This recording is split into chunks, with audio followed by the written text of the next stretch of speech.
UnLondon. Written and illustrated by China Miéville. Read by Karen Cass. In an unremarkable room, in a nondescript building, a man sat working on very nondescript theories. The man was surrounded by bright chemicals in bottles and flasks, charts and gauges, and piles of books like battlements around him. He propped them open on each other. He cross-referred them, seeming to read several at the same time. He pondered, made notes, crossed the notes out, went hunting for facts of history, chemistry, and geography. He was quiet but for the scuttling of his pen and his occasional murmurs of revelation. He was obviously working on something very difficult. From his mutters and the exclamation marks he scrawled, though, he was slowly making progress. The man had travelled a very long way to do the work he was doing. He was so engrossed it took him a long time to notice that the light around him was fading unnaturally fast. Some sort of darkness was closing in on the windows. Some sort of silence. More than the absence of noise, the presence of a predatory quiet was settling around him. The man looked up at last. Slowly he put down his pen and turned around in his chair. "Hello," he said. "Professor? Is that you? Is the minister here?"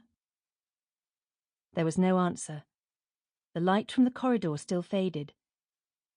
Through the smoked glass of the door the man could see darkness taking shape. He stood slowly.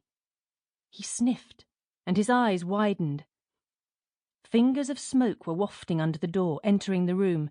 They uncoiled from the crack like feelers. "So," the man whispered. "So it's you." There was no answer, but from beyond the door came a very faint rumble that might just have been laughter. The man swallowed and stepped back, but he set his face. He watched as the smoke came more thickly around the edges of the door, eddying towards him. He reached for his notes. He moved quickly, dragging a chair as quietly as he could into a place below a high ventilation duct. He looked afraid but determined, or determined but afraid. The smoke kept coming.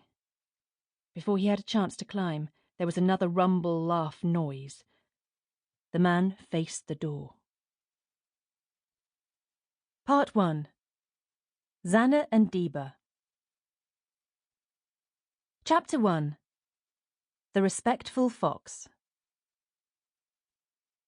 There was no doubt about it. There was a fox behind the climbing frame, and it was watching. It is, isn't it? The playground was full of children, their grey uniforms flapping as they ran and kicked balls into makeshift goals. Amid the shouting and the games, a few girls were watching the fox. "It definitely is. It's just watching us," a tall blonde girl said. She could see the animal clearly behind a fringe of grass and thistle. "Why isn't it moving?" She walked slowly towards it.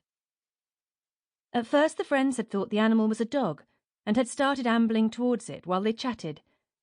But halfway across the tarmac, they had realised it was a fox. It was a cold, cloudless autumn morning, and the sun was bright. None of them could quite believe what they were seeing. The fox kept standing still as they approached. "I saw one once before," whispered Kath, shifting her bag from shoulder to shoulder.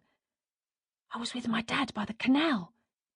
He told me there's loads in London now, but you don't normally see them."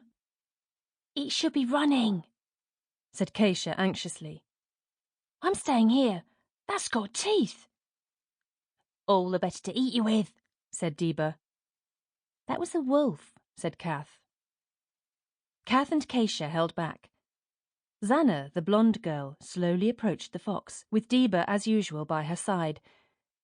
They got closer, expecting it to arch into one of those beautiful curves of animal panic and duck under the fence. It kept not doing so. The girls had never seen any animal so still. It wasn't that it wasn't moving. It was furiously not moving. By the time they got close to the climbing frame, they were creeping exaggeratedly like cartoon hunters. The fox eyed Zanna's outstretched hand politely. Sample complete. Ready to continue?